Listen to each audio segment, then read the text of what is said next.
Hey everybody, welcome back to another Hive Jive. We appreciate you tuning in and joining us today. Miss Natalie, how are you doing out there? I'm peachy. It's a very nice fall season over here. I've been doing bees and chickens and rabbits, so I'm really happy as a clam. I had to make you repeat that earlier because when you said rabbits, I was like, did she just say rats? I was like, bees, chickens, and rats? What? No, I don't. I mean, you can get rats when you have the food kind of like attracting them, but other than that, not my Mm. cup of tea. Well, Yeah. your apiary setup is growing into a small mini farm, it sounds like. It's called Be Mindful, Bee School and Farms. We are joined by a very special guest today. We are going to talk to the girl next door, the founder of Girl Next Door Honey, Miss Hilary Kearney. Welcome to the Hive Jive. How are you doing today? Great. Thanks for having me. Thanks for being here. We greatly appreciate it. And your photography is phenomenal. Like, I know that's not really like the main thing that you focus on, but anybody who's seeing the video version of this, you can see her background. It is beautiful. Mhm. Thank you. Yes. So, you have been in beekeeping for just a little bit, and you actually founded Girl Next Door Honey in 2012. I'm curious though, did you have any beekeeping anything prior to that? And if not, what caused you to pivot when you graduated and say, screw my degree, I'm gonna go play with bees? Yeah. No. I mean I'm in San Diego, so I'm a total like Southern California girl in some ways, grew up on the beach and the tide pools, eating burritos, that kind of thing. No one in my family is connected to farming. I did have a garden. We did have a garden growing up, like a vegetable garden. But nothing beyond that. But yeah, it was just when I was in my last, I studied art, studio art at college. And in my last year, I met my husband, and he had like a bucket list, and on that list was beekeeping, as well as a bunch of other things. Like he wanted to ride his bike across the country and become a firefighter and all this stuff. And anyway, I just grabbed that beekeeping thing, and I was like, "What?" Because I just didn't really know that beekeeping was a thing anymore. I thought it was like a vintage thing that no one really did. And anyway, so I got him a book. It was Kim Flodham's book, and it said backyard beekeeping. So I was like, oh, you could do this in the backyard, like next to the garden. And then when I read the book, I just became like so fascinated with the bee behavior. Like that's what really got me as I never really intended to be a beekeeper. But then I just got so interested in it. And after I graduated, it was during the recession. So there was like no, it was really hard to get a job. I had an office job. I felt like I couldn't leave it, even though I didn't like it. And there was no hope of getting like an art job. Like that wasn't going to happen. So I was just kind of doing anything to save my soul. So I started pursuing beekeeping because I was like, well, that was interesting. Maybe I'll just get bees. And my dad built me my first hive. It was a top bar hive out of like scrap wood that he just had around. And I put an ad on Craigslist and I said, if you have bees, I'll come get them for free. And somebody called me and I didn't even have a bee suit. I've been reading a lot. I spent like over a year like researching, but I really didn't know like what I was doing. Like we tried to catch the swarm at sunset. It got dark on us, and my dad came with me even though he didn't know what he was doing either. But we must have looked crazy because I came with like a towel wrapped around my head and just like two layers of clothes, and like we had no idea. But yeah, that's how it started. And then there's a lot of wild bees here. So the demand for bee rescue work is very, very high, which I didn't know. And so people started finding out that I was doing this, and they were calling me and asking me for things, and it just kind of snowballed into a business. I had a friend who had a landscaping business that he had started, and he kind of looked at what I was doing and he went, "You could make this a business." And at the time, no one was really doing this model of beekeeping business. Like it was very, very new. I only could find one other person doing anything remotely similar to it. So I just kind of jumped in and started doing it and had some success. So yeah. Yeah, just a little bit, just a little here and there, maybe. So I'm gonna make I'm gonna make an assumption here. You recently became a mother. Your son is now 3 years old, Before. and Oh, he's four now. He's four now. Yeah, Ah, he must have four. just changed this year then, huh? So you have hopes that maybe he follows in this because you could use a little extra manpower and labor there. Yeah. And you had mentioned you bought this book for your husband, but somehow you ended up being the only one doing the bees. I stole his hobby. Yeah, I stole his interest and made it. You know what? He did help me a lot in the beginning. We would do a lot of things together. There was a while where he was in school, and he was like a volunteer firefighter at one point, and he had kind of like a flexible schedule. And so he would help me, but it quickly became like dominantly my thing. And then I just kind of surpassed him in my understanding of bees. And now he has like um a job in medicine. Like he has like a real job, you know. And I'm like playing with bees. He still does help me though, especially because right now I'm like pregnant, and so I'm like, can you, I'll just kind of boss him around. Like I'll just sit down and be like, okay, can you lift that? Yeah, I'm gonna Can need this over here to go over there, and then get that over I- there. Yeah. Yeah, actually, he did one of my tours for me. I do these beehive tours where we like suit people up and we do this kind of like experience where we just kind of rap about bees and show them the hive. And he's been doing that for me for a while now, because otherwise we would just never see each other because I'm doing beekeeping classes. If I were to do the beekeeping classes and the tours, like we just wouldn't have time for each other. So he started doing the tours. And it's funny because this last one he did, I put sticky notes on the tops of all the hives with like a yes or no. I was like, queen, right? Population low, medium, large. I want to know because every time I ask him afterwards, he just like doesn't have the brain for that. He's like, I did the tour. Like I can't do both. I can't also give you an update on every hive we checked. So I like made a little form like I need to know. I Because these love are all that. like a lot of them are rescue colonies, so like they're small, they're weird. I never know if they lost the queen or whatever. How many colonies do you have? Like from the rescues, or have you grown your numbers from splits and things? There's never a need to make splits. There are so many rescues. Like I never split my hives. I have an endless supply of rescue colonies that are always coming in. And so it's really hard to keep track of because I have like over 30 different locations where I'm managing bees. And a lot of them are small apiaries, like under 5 hives. A few of them are like 10 or something like that. But I usually don't have more than like 15 hives in one spot. Um, and so it's always shifting, you know, but And you do it all by yourself? That's a lot of work. not entirely by myself. After I had my son, I really had to come to like a reckoning that I could no longer do it all. And so one of my mentees, like someone who went through my mentorship program, started working with me, and he does some of the management of some of those locations now. Mhm. And now that I'm like pregnant again, I'm kind of leaning on some of my students again to help me help me with things. But it's great because it's good for them to push their abilities and stuff like that. So Gives them more practice, more frame time, right? yeah, yeah. And then it's like, they have to kind of strike out on their own, and I like test them. It's like a test, like I'm like, go check this hive, tell me what you see, like call me if you're in trouble, you don't know what to do. And like, I recently sent out one of my students to check a hive, and they started getting robbed in the middle of it. And Oh no. what'd you do? And, and she did all the right things. So I was like, okay, like, good job. That's what I would have done. That is also another one of those kind of common themes that's been coming up this season was each of us going through and talking about that point when we reached the I don't think I can do this by myself anymore, but we Yeah. also don't like to turn loose of our Oh baby, my gosh. and Yeah, so delegate. being I able hate to it. delegate and let go and have the faith and trust in somebody, that's a whole other territory.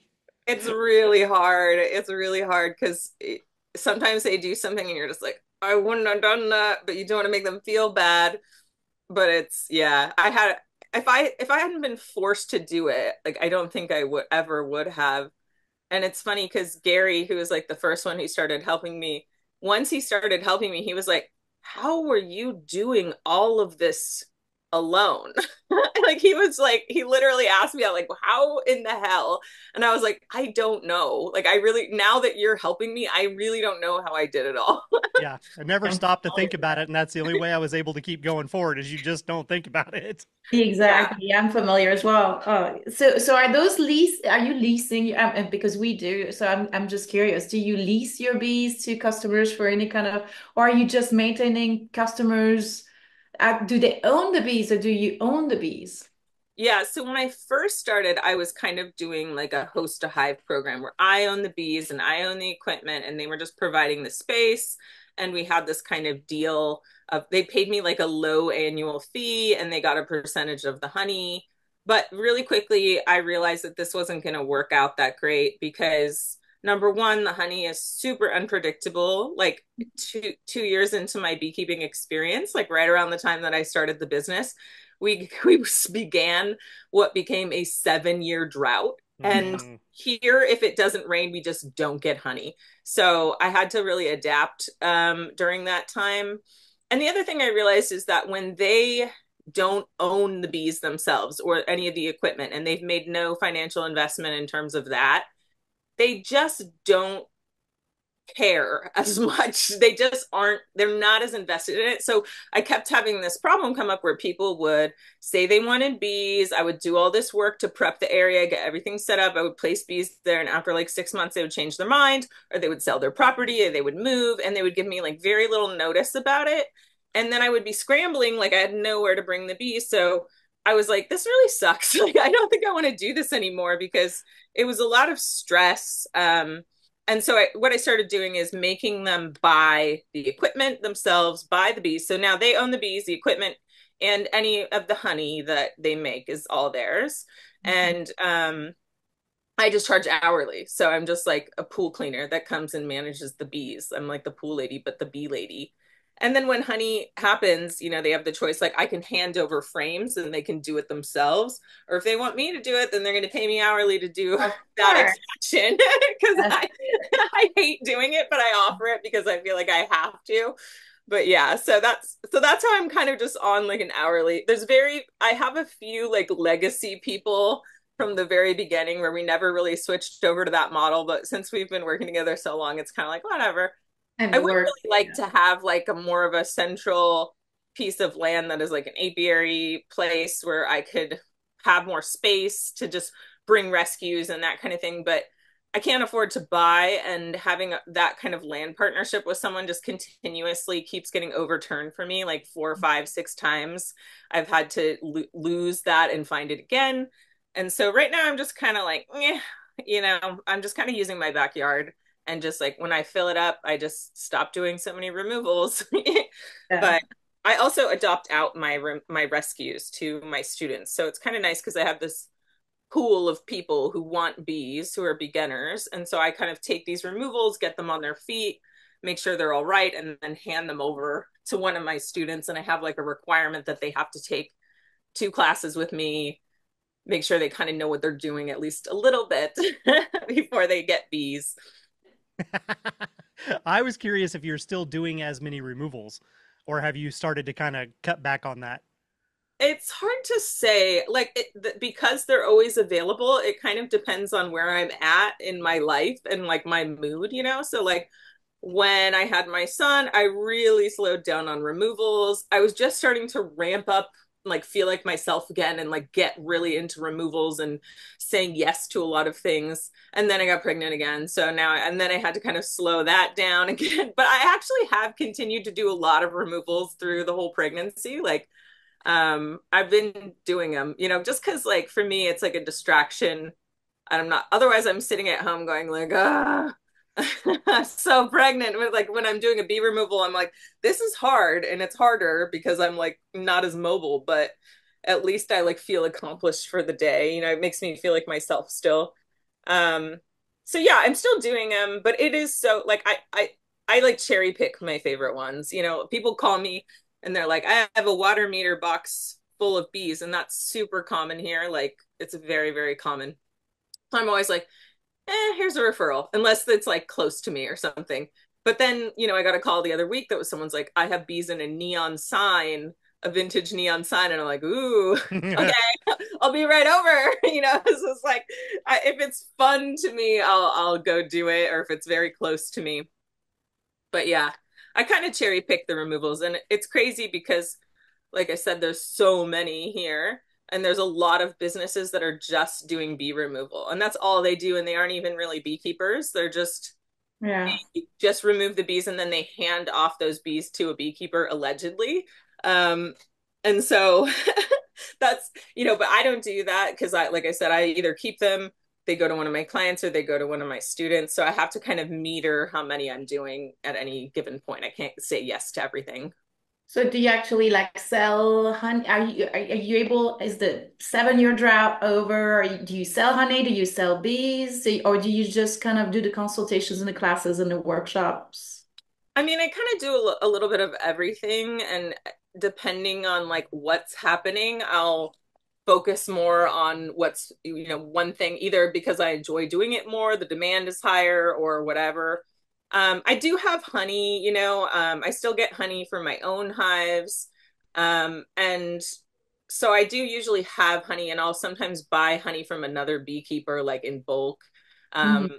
like another local beekeeper that I actually trust. Yeah. But yeah, so I mostly do like classes, events, and I do consulting and like mentoring and that kind of thing. But I do like kids classes. I have my web shop too. I like to make stuff. So I have like my books, but I also have like teaching posters in there, and little like I have like a bee math guide that I illustrated. So I do really like to be creative still, even Mhm. though I didn't pursue an art position. I kind of get to be creative and artistic under this theme of bees.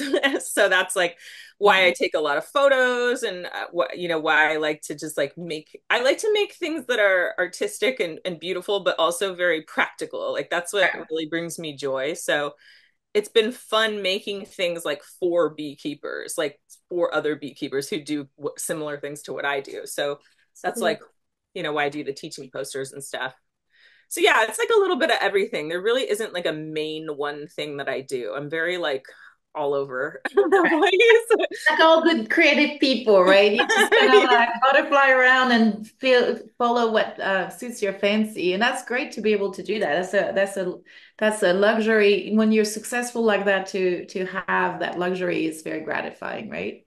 Yeah, and it was very helpful, like, during like the pandemic, for example, where I was able to just pivot, like, okay, we're not doing events. Like, okay, so fine, I'll do bee removals. Like I was still like an essential worker. I could do bee removal work.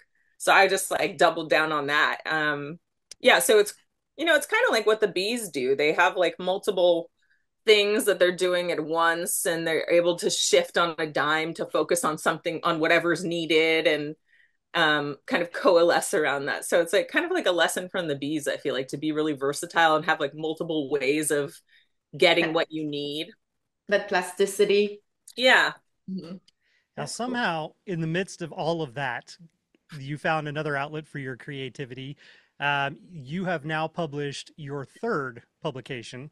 You just had a new book that came out in September. Technically, I don't know. You have, I don't know. Do you want to consider that second one a, is that a full on publication, or is it a little pamphlet? Because Uh, you did two in 2019 that you did prior, and now you've got the new one that just came out this year. yeah. No, the two in 2019 it was weird that they were published so close together. And I think that confused people because they came from two different publishers, which obviously my publisher did not love. Um, but it was HarperCollins, and I didn't want to say no. So I was like, I'm glad I did it, because I don't know how I would have found time to do it otherwise. And I feel like it came out really well. It's just a different kind of book. Like, I feel like Queen Spotting, my first book, is very like, it's kind of like that was my baby, like my vision. And the Little Book of Bees was a concept handed to me, and kind of like as an assignment, but it was like a Ah. blank piece of paper. It was like, write a cute book about bees, and they wanted just like an empty gift book. But I feel like what I gave them is like, it looks like it's going to be that, but I think it deceptively has a ton of information packed in there. I remember they made me cut down my bumblebee section. They were like, this is too much information about bumblebees. You need to go in and thin this out. I was like, all right, fine. Um, but yeah, so that's definitely like a lighter book, The Little Book of Bees. And I always recommend that for people who are like, if you have like a kid who's like 9 years old, 7 years old, 10 years old, 12, who's doing a book report, like I feel like that's a great book for like a book report. And I also feel like it's a good introduction to someone who doesn't know anything about bees. So I always tell beekeepers, like, if there's somebody in your life who's just like not on board or doesn't like bees, like that's a good book to give them, because the point of it was to make you like be enamored of bees, and it has all these cute little watercolor illustrations that are just like very endearing. So you published those two um, quite creatively with the two separate publishers. But now you have a new one that just came out, The Heart of the Hive, and it is the inside mind of the honeybee, or inside the mind of the honeybee, and the incredible life force of the colony. When are you finding time amongst all the other things you're doing to write books? Like, It was a struggle. I have to say, when I did Queen Spotting, I had already written most of that book by the time I was giving it to publishers. I had been working on it for like several years, just very casually. And so that was very easy. And there's also not that much writing in that book. And then The Little Book of Bees was just like I had 6 months to write it, and I did not have a child. And so I was just like, yeah, we're just gonna do this. And it was also things that I already knew. So like most of what I wrote in that book is like just I knew about it already. It was like inherent knowledge. But this book, The Heart of the Hive, took a lot of research, a lot of like soul digging to write it. Like it took me 3 years to write that. I missed many deadlines. I was struggling because I started writing it right after I had my son. So like within like a few months, I want to say. And I don't know, I think I was just going crazy like at home with a newborn, and I was like, what should I be doing right now? I'll just start writing a book. Um, but yeah, that book is I'm really proud of it because it was really hard to write. And one of my friends had to like help me. Like, I don't know if I would have finished it without her, but she came up with like a game plan, like a word count goal for the day and the week. And she like enforced it. Like, she would text me. And if I hadn't met the goal, she would like, I would have disappointed her, you like get it was, chastised. You've yeah, like disappointed. without that, I really don't know if I would have pulled it off. But yeah, so I'm proud of it because it was really hard to do. Um, but it's funny because I got to be the narrator for the audio version of it. Oh, And cool. so I had to go into a studio and record myself reading it. And that wasn't like a given, like I had to audition to do it. And they were very discouraging. They were like, we usually don't let authors do it. They're not very good or whatever. And so I did it. It was a cool experience, but it was just the like act of reading the book aloud in that way was kind of like, wow, I wrote this. Like, yeah, it was kind of like a nice way to finish off that whole journey, because by the time I finished the book, I was like, I'm sick of this and I never want to look at it again. That is actually a really interesting way, but it helps you kind of appreciate what you've done and what you've accomplished through it. Yeah. I mean, I never want to read it again, but I'll have to. But sometimes I'm like, did I say that? Let me read. I have a question. How did you get Eric Tourneret to do the pictures? Did you approach him and ask him, or was he just, how does that work when got somebody so famous? He's taken such amazing pictures. Yeah, this is funny actually, because the way that this process worked, at least with this book, was that we had a vague concept of a book, and me and my editor came up with this idea, and she pitches it to the team at the publishing company, and then they say, okay, we like this idea, it's a go, we do the contract, blah blah blah. And so the initial concept was that I was going to illustrate it, and it was going to be an illustrated book, and I was like most excited about that because I was like, I'm going to Art. illustrate my own book, like Yeah. my art. um And then when they got my writing, they kind of pulled a switcheroo on me and they were like, the writing is so good. It's like high level nature writing. And we don't think it should be marketed to just as this quirky illustrated book to beekeepers. We think this needs to be more like a National Geographic level book because of the way that you've written it. And I'm like, but I was trying to be funny. Like, really? I was like, this is, so I had a really hard time accepting that I was not going to be illustrating it in the first place. And then, because they said, we need photographs. And I said, well, can they be my photographs? And they were like, no. We actually already reached out to Eric and he said yes. So we're doing that. And I had no say whatsoever. And so for about, I want to say about a week, I was really pissy about it and I was like really mad. And then I kind of like came out of it and I looked at the situation and I went, this is you being mad that like a world renowned, amazing photographer is going to be in your book. Like, this is stupid. Okay. So I kind of like let go of my pride and I was like, okay, this is pretty awesome. I did get to pick his photos. So they sent me like a huge catalog of his stuff and I got to go through it and like earmark the ones that I liked and say where I wanted them in the book. And, um, I campaigned for more photos. Like at some point, there was going to be like less photos than there are in the book and I was like, we need more, like there's no larva pictures in here, we need that one, like.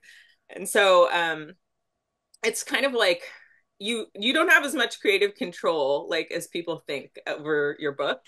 Like I have absolutely no say in the cover or any of that, but like I think most authors don't really care, and just because I have this art background, like I was interfering a lot. I was like, I don't like this font. Like, I don't like this color. Like, but I think it came out really beautiful and I'm really happy with how it came out. And I think his photos, I think they were right in the end. Like, I think his photos go really well with the text and it would have been kind of a mismatch if I had illustrated it. But I did convince them to let me put in some like diagram illustrations. So those are mine. Well, I can totally understand that. Like it is beautiful. It really is. And the photographs are super crisp and clear, fine detail, like they're amazing. But I can also see it from the creative side of it, where you're going through and you're writing this and your artistic side of you is already envisioning, oh, and I'm going to make a picture like this and it's going to be this and that it like one influences the other and it overlaps back and forth. So I can totally see when all of a sudden you're like, what do you mean I'm not doing this? Like all of my writing was because I already had created what was going to go with it. Like that would definitely be a huge shock. So I get you there. I don't fault you for that at all. Yeah. It's just kind of funny to say it out loud, like, oh no. Oh no, this like amazing photographer is gonna be in my book. Oh, darn, how life works. So did you find yourself when you were doing the research on it, did you find yourself kind of, well, obviously learning new things, maybe that you hadn't forced yourself to go down those routes before, and then also potentially being influenced by some of the new research that's out there? Because I saw a couple of passages in there where you do reference things like certain bees being more adventurous than others. And that mindset and that chemical makeup of the brain actually is very similar to people that are kind of thrill seekers in humans. And there's been lots of research out there now talking about how, bees they can have happy moments and sad moments. They can mourn, they hold grudges, they do things for fun. So all these things that we usually get in trouble for associating with things that are not human, they're now finding out are really, actually valid. Did you Yeah. find a lot of that kind of coming in and influencing maybe how you look at beekeeping now versus how you did when you first started the book? No, I think I've always known that about bees intuitively and felt that way about bees just at being a beekeeper. And that research that you're specifically mentioning, I had read that early on in my beekeeping. And so there's a lot of studies and things that I cite in the book that were just in my kind of my catalog of understanding of bees. Um, and because it's kind of funny, but like doing social media all the time and having to write interesting posts and captions actually pushed me like throughout my beekeeping to always be reading new research and new things about bees because I wanted to have fun facts that weren't just the same facts that everybody else is giving. Now, like Right. one in every 3 bites of food you eat is pollinated by a bee, or bees make 1/12 of a teaspoon of honey. Like, who cares? That's what everyone says. I wanted to know like more. So I have always been reading a lot of the research, and some of that was just kind of like stored away. And then I had to go back and find the paper, so we could cite it or whatever, and make sure that it was still accurate as well. But no, there was some really new research that I included that came out, and I'm very lucky because we have one of the like leading bee research labs at UCSD here. James Nye is leading that, and I've met him and I know him, and I've worked with some people on his team for various things, and so like I'm friends with him on Facebook, and every time something comes out, I'm like, wait, what's this? What are you saying? Bees teach each other dancing? So that made it in because that paper came out like right before I finished writing it. Um, so yeah, and I just yeah, so I had kind of a catalog, and then I had like I was trolling, digging for things. So I kind of like laid out my chapters. I had like an outline where I kind of laid out my chapters like these are the topics I want to kind of hit and cover. And then I I kind of trolled for interesting new research like in those areas to see if there was anything like new that I hadn't heard about yet. Um, and the other thing I did, I mean, the point of the book, I think I pitched this to my publishers like this is like a love letter. It's like my love letter to bees. Um, but it's really also this mashup of research and things that you can learn in biology books and also like the magical kind of parts of beekeeping like combined into one easy to understand and read text because I what was happening is that I was continuously telling my students that I wanted them to read bee biology books and they wouldn't because it's boring and dense and long, or they would read one part of it, and those books are really expensive too. So unless they were in some kind of college course, they weren't necessarily reading those books. But now I basically wrote the book that I thought they would read where they can get the information I want them to have. And one of the best like review lines that somebody wrote was like Rusty Burlow from Honeybee Sweet Yeah. blog. She reviewed it for American Bee Journal, and my favorite thing that she said was, if like every beekeeper understood what was written in this book, their beekeeping success would be assured, or something like that. And I was like, yes, this is like what I wanted to have, like a very in-depth, nuanced, detailed understanding of bee behavior to get people, not just beginners, but like any level beekeeper to think, how could we be improving our beekeeping practices? Because all of us are struggling with something, and it's a moving target. Like it's a ever changing, the problems are always changing. And so I think that beekeepers in general are very creative, like innovative people. They are always like tinkerers or something. They always have some kind of level of that to them. And I feel like if you can really understand how bees live without a beekeeper, it makes you rethink and come up with new ways of doing things that maybe will help you be more successful and understand your bees better. So that was kind of the goal with that. And I was also trying to be funny. So I was trying to put some jokes in there. Little bee humor here and there, slip in some Yeah. subtext. I think Rusty complained about that. She was like, all of her weird analogies, I did not love. And I was like, but that was supposed to be funny.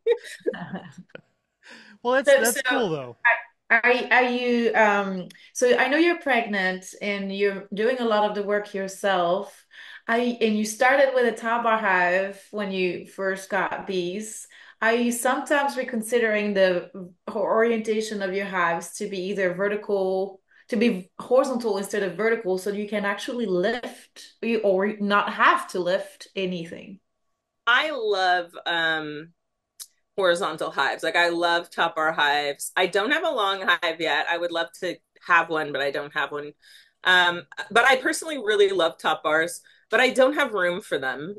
That's one thing. And because I do the bee removal work, they're very impractical with bee removal work because transferring the comb to a top bar, like there's ways to do it, but it's such a pain and it looks terrible afterwards. And so I really don't want to mess. I need to have the frame so that I could rubber band it. So it would be cool. I always tell people like if I were going to retire, I would have like top bar hives or long hives or something, and I would make the walls like incredibly thick, and I would do like rough cut like inside, and I would want like a Slovenian like bee shed. I think that would be really cool. There's all these things that I would like love, but they're not practical for like what I do. It's just like I feel like I'm kind of stuck with Langstroth hives just because they're the most practical and like easiest to move and you know Or removals, yeah. yeah, for removal work. And since I do so much removal work, it's kind of like, and it's also like what my students have. Like I actually do all medium boxes, and I encourage all of my students to do that as well. But because of the dang flow hive, people have deeps now. Like a lot of people who I had convinced to do mediums are ending up doing deeps because of the flow hives.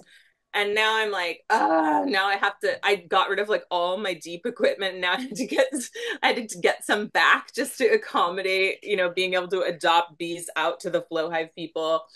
Um, but like when I'm in control of the flow hive, like if somebody hires me to manage their bees and it's a flow hive, I've been doing this thing where I like cut down the brood box and do two mediums under the flow There you go. super.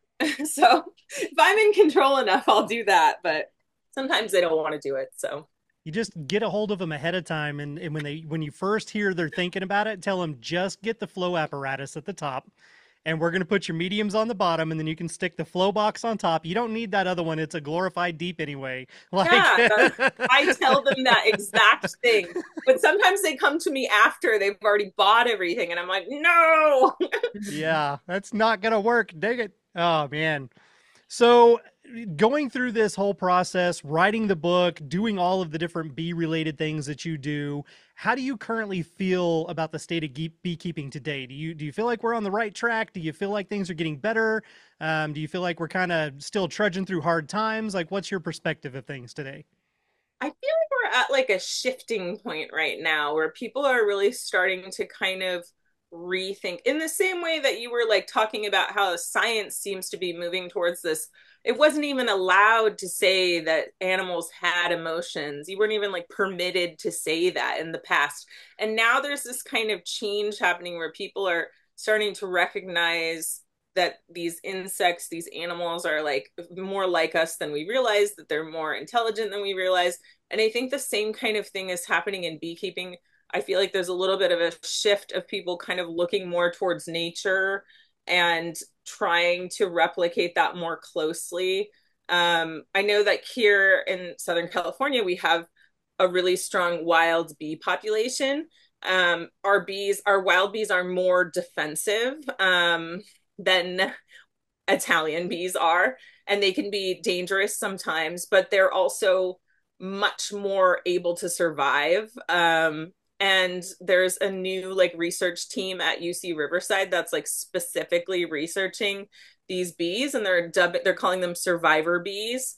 And they want to do a breeding program with them. And I'm like, finally, I've been waiting forever for somebody to realize this because they don't need mite treatments. You can have these feral bees and they will survive without treatment.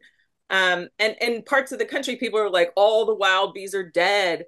I don't think that's true. Like, That's I not think at Uh, all. there's an article that was written, a research that was done recently, and it's actually worldwide. There's like 2 to 3 times more feral colonies than there are managed ones.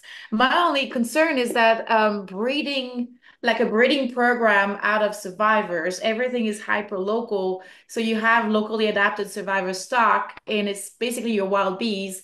And as soon as you turn that into a breeding program, you're kind of defeating the purpose. It's kind of like there's no magic survivor stock that would apply to everybody. You just kind of sell basically your local mutts, and it's kind of hard to, it's hyper local basically. That's what they're advocating for, though, is so Mhm. they're looking at making a Southern California kind of bee that survives specifically here Yes. better, and then also trying to figure out what are they doing that they can survive without mite treatments, like specifically, and can we apply breeding for these traits in other programs or whatever. But so yeah, so I was talking. So I recently went to a conference at UC Riverside with them. I recently had some of their team sample some of my wild bee colonies to get the genetic makeup of them. And then I was talking with someone in England, doing an interview for Bee Craft over there. And the interviewer was talking about how there's also a population of like the British black bees that are wild. But she was saying there's this population of these wild black bees that people are keeping and not treating for mites, but no one wants to talk about it because there's so That's right. much shame around not treating for mites. So it's all like done clandestine, secretly. Everyone's keeping these bees, not treating for mites, not having problems, but they're not really talking about it. And so I think that this is happening in a lot of places. Different isolated populations are starting to emerge. And I feel like nature is just rebalancing itself.